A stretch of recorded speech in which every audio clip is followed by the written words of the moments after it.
course, that your Mr. Pitt favours Catholic emancipation. Happily, there is little chance of its going through Parliament. I think you're right, but whether it's something to be happy about, I rather question. Do we not all worship the same God? Mr. Whitworth's nose was a different shape from Captain Poldark's, but he had no difficulty in looking down it, at the presumption of a man prepared to question his judgment on his home ground, and there for a time the conversation lapsed. However, the young cleric was not one to be discouraged by small rebuffs, and after the coach had been stopped for 5 minutes while the coachman and some of the outside passengers moved a fallen bough, Whitworth said, "I have been spending 2 nights with the Carlyons. Do you know them?" "By name?" "Tregearhen is a very comfortable and spacious residence. My father and mother knew the Carlyons, and I have kept up the acquaintance. They have a very fine cook, a treasure indeed." Captain Poldark looked at Mr. Whitworth's swelling stomach, but made no comment. "Their spring lamb, exceptional tender, with of course asparagus and roasted calf's heart. It is the conjunction of dishes which makes the table. Upon my word, though, I don't know whether that was better than the boiled fillet of veal with some sweet sauce of their own devising, and a sage and rosemary stuffing.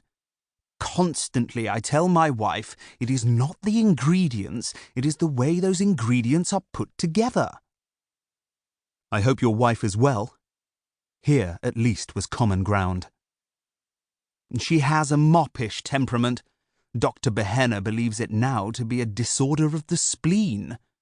My son, I'm glad to say, is in fine fettle. Never have I seen a stronger 2-year-old, barely 2-year-old yet. A handsome, beautiful boy." Mr. Whitworth scratched himself. "Very different from the poor, overlooked, gnashed little creature the Ennises have produced. Thin and weakly of body, they say, with a head far too big, and it dribbles from its mouth all the day long. I'll swear this coach is full of fleas.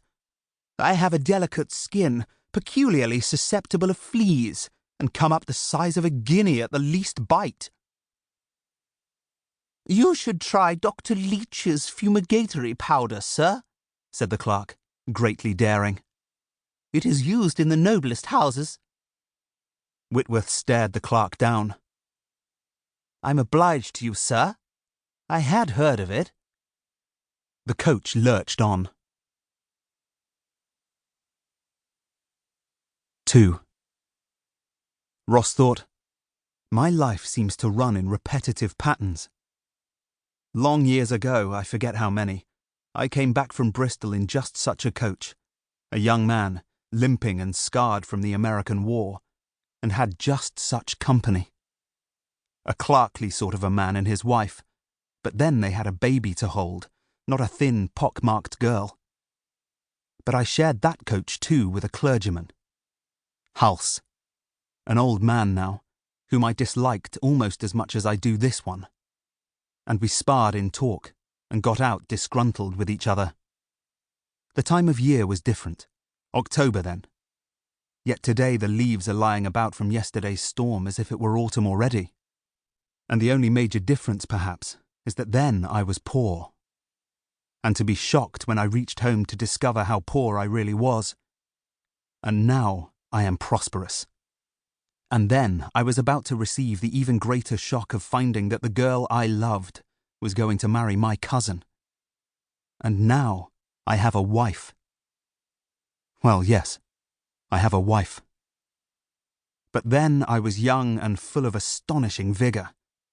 Now I am 38, and not so young, and not perhaps so resilient. And all my life seems to run down similar avenues, just as it is doing now. Twice in my rash impulsiveness, I have raided prisons and taken prisoners out. Once in England, for which I was bitterly attacked by my own class. Once in France, for which I have received equally unmerited praise and admiration. Apart from the odd adventure here and there, I have loved only 2 women in my life, and they have both turned to other men.